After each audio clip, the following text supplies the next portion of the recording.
Now we're going to get into Medicare and health insurance, which is a little more complicated.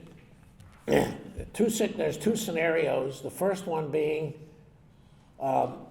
if you're not already taking Social Security when you turn 65, the system doesn't really know you're there. So what you need to do is about 3 months before you turn 65 is you go online to SSA.gov or Medicare.gov and you sign up for Parts A and B in Medicare. And if that doesn't work or you have a problem, you can just call that toll-free number. And at the same time as you do that, you want to start exploring some supplemental insurance because Medicare only pays 80% of approved medical charges. And then 2 months before you turn the month you turn 65, that's when you want to go ahead and commit and sign up to whatever supplemental plans you've selected, whether it's an Advantage plan or a Medigap plan and a Part D prescription plan, and there'll be a lot more information about that shortly. Now, if you're already taking Social Security when you turn 65, the system knows who you are. So about 4 months before you turn 65, you're going to get a postcard. And the postcard's basically going to say, do you want to reject, do you want to reject Part A or Part B? In 99% of the cases, the answer is no, you don't. So you can just throw that postcard away.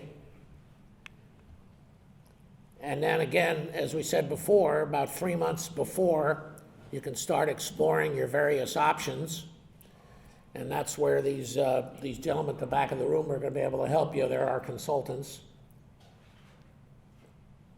And if you don't get that postcard, then go ahead and either go online or call the toll-free number and say, hey, I didn't hear from you guys and I need to get squared away into Medicare.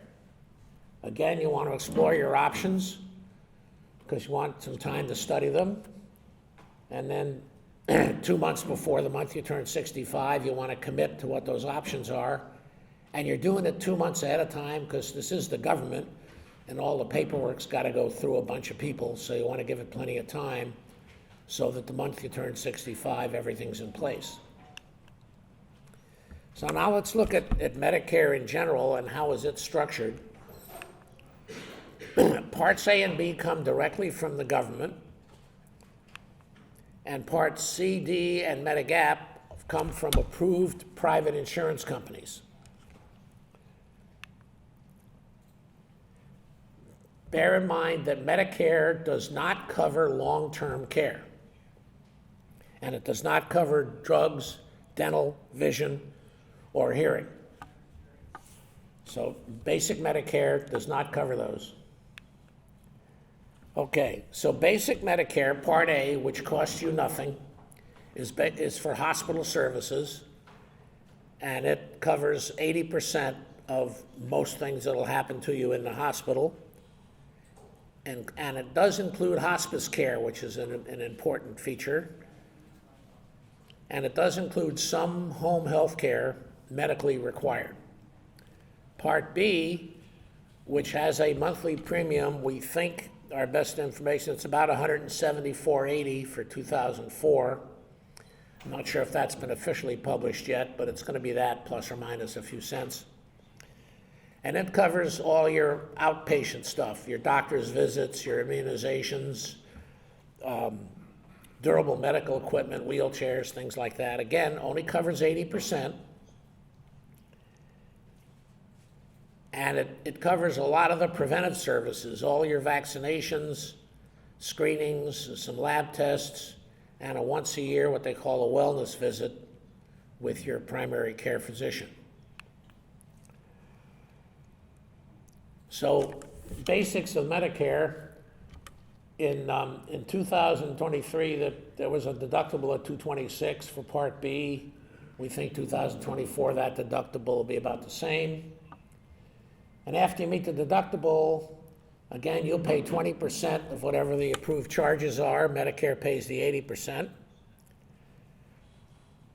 And you're in the hospital, almost everything in the hospital is going to be covered: the anesthesiologist, operating room, meals, and doctors that you see in the hospital. Your doctor will have to accept Medicare, which the vast majority of doctors do, probably 90%. It does include outpatient therapy, again, 80%. Durable medical equipment, again, wheelchairs, walkers, canes, things like that. However, if you're lucky enough to have a modified adjusted income of $97,000 or more if you're filing single, or $194,000 if you're filing joint, there is a premium charge on top of that $174 a month. It's not negotiable. It's based on your prior year's tax return, and there's nothing you can do about it. And when you get your statement from Social Security, Medicare, it'll lay that all out for you.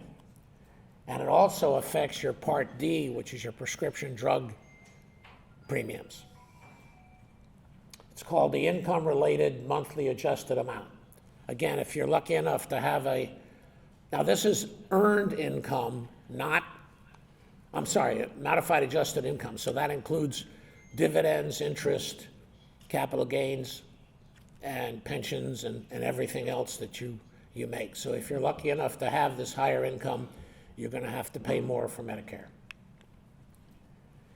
Now, Part C, more commonly called to as an Advantage plan.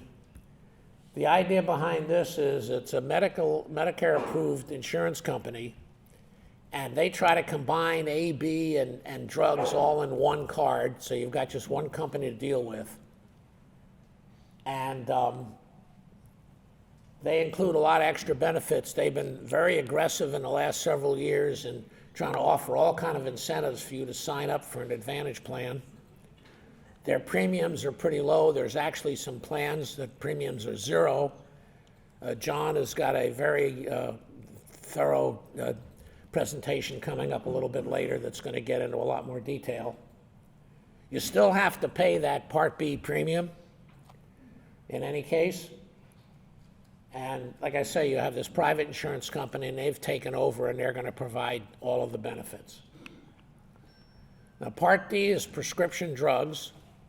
So if you take conventional Medicare and a Medigap policy to cover that extra 20%, you still need to have another policy to cover your prescription drugs. Part D drug plans are provided by a multitude of insurance companies. Their plans have different premiums, their plans have different co-pays, their plans have different formularies, which is the list of drugs they cover. So you need to do some research to decide which one of those you want. Again, John has got a really good presentation on how to get into making a Part D decision. Now, Medigap, also more commonly officially called Medicare Supplemental Insurance, they try to cover that 20% that Medicare doesn't cover. And there's standard Medigap plans, and these are laid out by the government, and they're designated by letters, A, B, C, D, G, etc. The key concept to take away from this is that, let's say there's 10 insurance companies here in Michigan, and they're offering a Plan A. And you go to their websites and you look it up, and you see that they all have different monthly premiums. Well, the interesting thing is that by law, if they say it's a Medigap Plan A, it has to have exactly the same benefits regardless of what insurance company you get it from and regardless of what their premium is. So that gives you the opportunity to shop around for Medigap plans and see which company is going to give you the best deal. The big thing about Medigap is the first 6 months after you turn 65, you're in a condition that they call guaranteed issue. And that means that regardless of your health, pre-existing conditions, doesn't make any difference, the companies have to accept you into a Medigap plan. After the 6 months, that's no longer true, and they can ask you all kind of medical questions and may or may not cover you or may charge you more if you have serious pre-existing conditions. So this is just a chart, and don't worry about having to read this. This will all be on the website. But this shows you the different plans. A and G are probably the most common because G covers just about the most. But there's a bunch of plans. They're not all offered by every company in every state. Again, at the website, there's a chart. You can put in your state and your zip code, and it'll tell you what companies are offering those plans in your area. But here's the real key to take away, which is, okay, what do these Medigap plans cost? Well, this is just an example. When you're age 65, A, B, and N, start out at those numbers. However, this is where it gets a little more complicated. Here's 3 companies we picked: Priority Health, Blue Cross Blue Shield, and AARP, which is really United Healthcare. And you can see that the monthly premiums not only vary by company and by which plan you pick, but by age. So when you're trying to make a decision, you need to not only look at, well, how much am I going to pay when I'm 65, but how much am I going to pay when I'm 70 or 75? Because different plans go up by different amounts. You can see, for instance, Priority Health goes from 136 to 205, whereas AARP goes from 141 to only 175. So as a percentage increase, that's quite a bit smaller. This is just an example of some numbers for 2023. The numbers for 2024 are probably a little different. So basically, you've got 2 paths you can take. You can go with what's called original Medicare. So you got Part A and Part B. You get a Medigap policy and you get a Part D policy, and you're done. The other way is to go with an Advantage plan, where you just pick a Advantage plan, and it usually includes your Part D drugs, and it includes A and B benefits and the co-pays. Regardless of which of those 2 paths you pick, you still have to have A and B, so you still have to pay that B premium every month. Again, we think it'll be $174.80. And again, if you have a higher income, total income, you're going to have to pay more than that every month. So what are the differences? And this has gotten a little blurrier in the last couple of years because of a lot of changes in the Medicare Advantage plans. Again, John is going to get into that. But basically, if you take original Medicare plus a Medigap, you can go to any hospital or doctor in the country that accepts Medicare. There's usually no co-pays for hospital and doctor visits, and the monthly premiums are quite a bit higher than an Advantage plan. An Advantage plan, there's usually a network, although again, in the last couple of years, those networks have become much broader. And here in Michigan, there's even some plans where they've said, yeah, we have a network, but don't worry about it. You can go to anybody you want. There are co-pays. The monthly premiums are significantly lower, in some cases even 0. They do include drug coverage. And again, a lot of these insurance companies, because they're really out there fighting for more customers, they're offering all kind of goodies. They're giving you some vision benefits, some dental benefits, some hearing benefits, because they're trying to be very enticing. Just to kind of walk you through a scenario that maybe puts a little better focus on this, use my own case. When I first turned 65, I got a Humana Advantage plan. And a year or so after that, I needed some shoulder surgery on my left shoulder. And I found an orthopedic specialist locally here who accepted Humana. And I said, okay, we got to fix my shoulder. And I went into Beaumont here in Royal Oak, and he did the surgery. And between the surgery and the hospital and the operating room and the anesthesiologist and the surgeon, the whole thing ended up costing me about $250 out of pocket.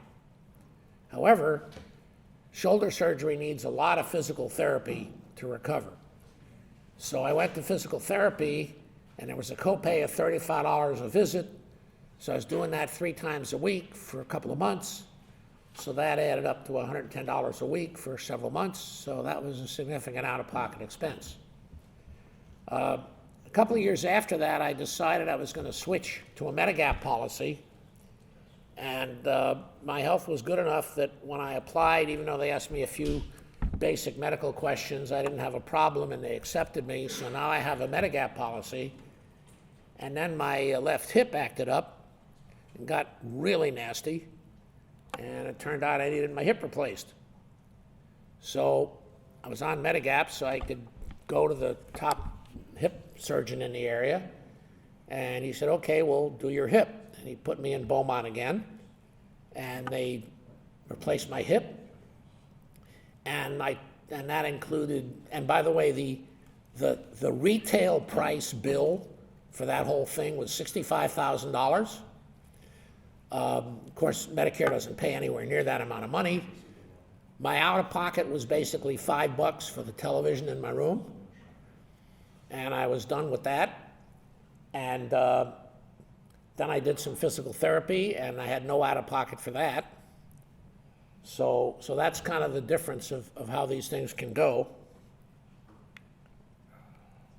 Anyway, for more information, you go to Medicare.gov, and they'll either mail you this book if you'd like it, it's about that thick, or you can download it as a PDF.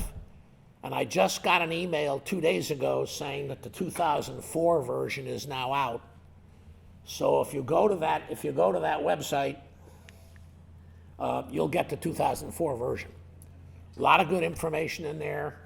As I say, they'll mail you one if you want, or you can download it to your computer. There's a YouTube website that has a whole bunch of YouTube videos about different parts of Medicare.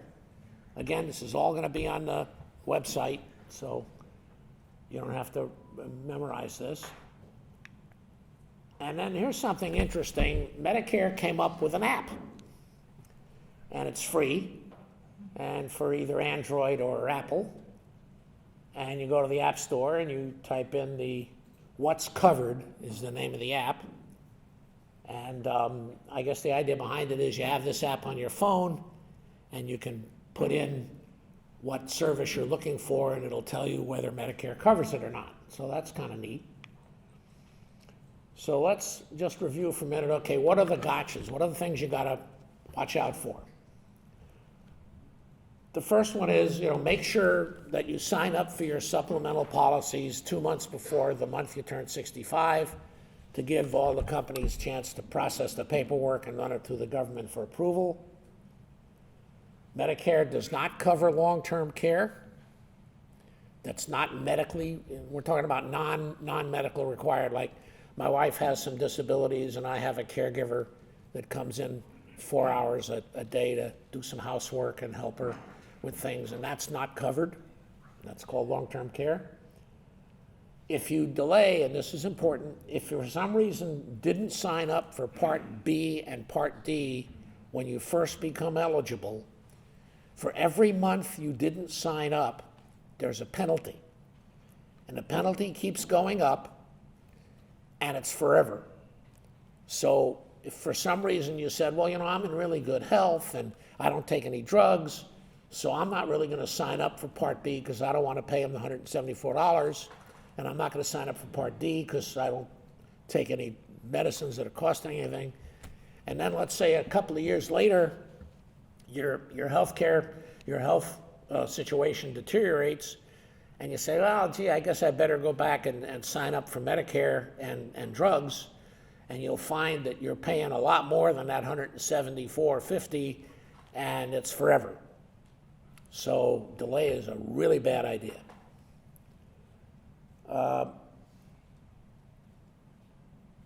Okay.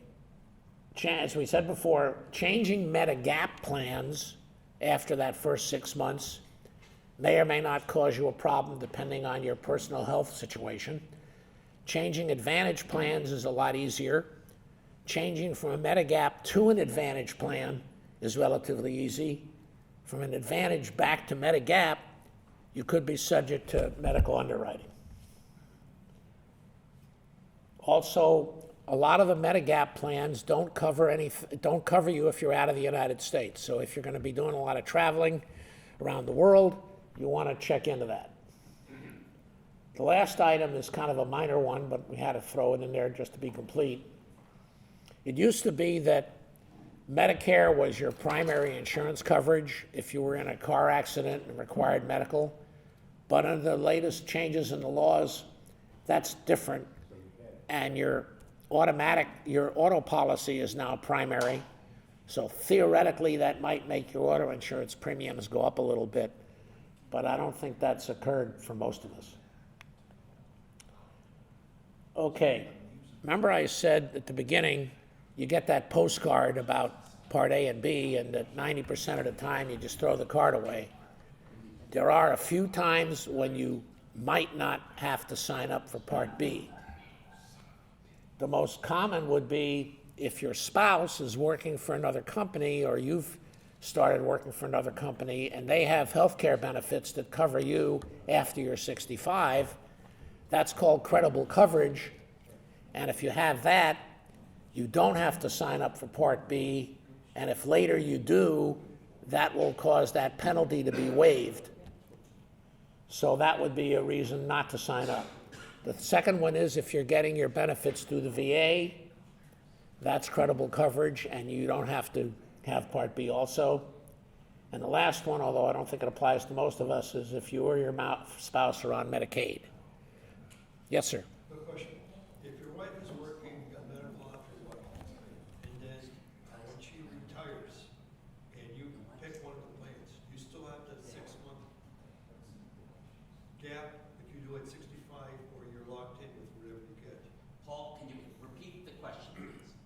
Yeah, let's see if I understand the question. My question is, say you were covered on your wife, then your wife retires and you're 68.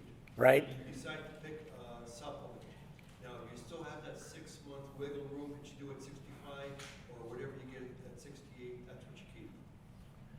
That's a very good, I'm not sure I know the answer to that. Question, please. Okay, the question was, Not you. the question was, if you're covered under, you're 65 and you're covered under your wife's company, and then she finally retires and you lose your wife's coverage and you're now 68, do you still have that 6-month window? And I'm going to refer to one of our consultants. Go ahead. What's the answer?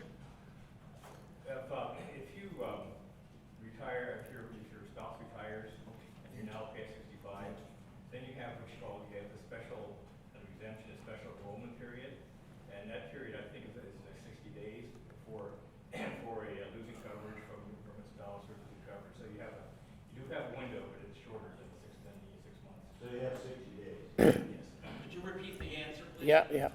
So anyway, the answer from one of our consultants is that you have what's called a special exemption, and instead of a 6-month window to sign up, you have a 60-day window during which you have guaranteed coverage. Thank you very much. Okay, there's just a whole bunch of contact information. Again, this will all be on the website, so no problem. You don't have to write any of it down. Okay. It actually is on the website. Oh, it's already up there. Yep. Well, not the your presentation, but all those numbers. Yeah, all the numbers are on the website. Yes, ma'am. Couple of questions. So the Medigap only applies if you don't select the Advantage plans? Right, those are your two options. You either take an Advantage plan or a Medigap plan. Paul, remember to repeat the questions, please, for The question was, if you have Medigap, do you have Advantage also? And the answer is no, you have one or the other. Oh, okay. And, sorry, I had one more question. I forgot. Oh, you keep referring to the website. What website is that? Is that NCRO? NCRO.org, and it's, by the way, in the last 3 months, it's been completely redesigned. We think it's a heck of a lot easier to navigate, certainly a lot prettier than it used to be. And up across the top of the website, there's some tabs. One of the tabs is medical, and the other tab is retirement. No, health insurance. Health insurance.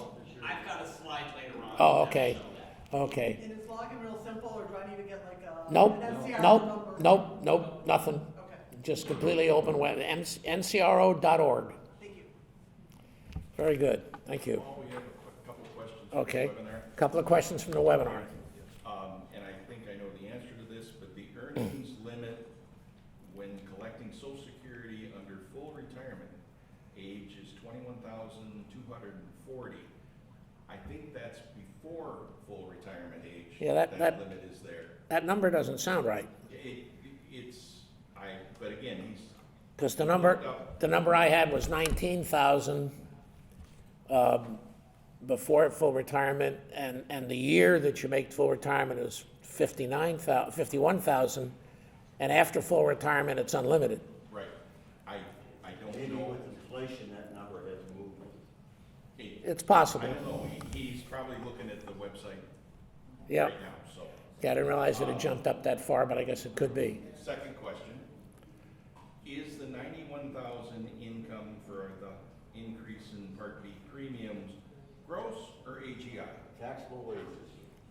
Taxable No, wages? it's not wages. It's modified adjusted income, which means it includes tax-free interest, capital gains, and all that other stuff. Yeah. So it's actually more than is in the adjusted gross income line on your income tax. So it's whatever your non-taxable income is added to that. Got another one? That's all. Okay, very good, thank you very much.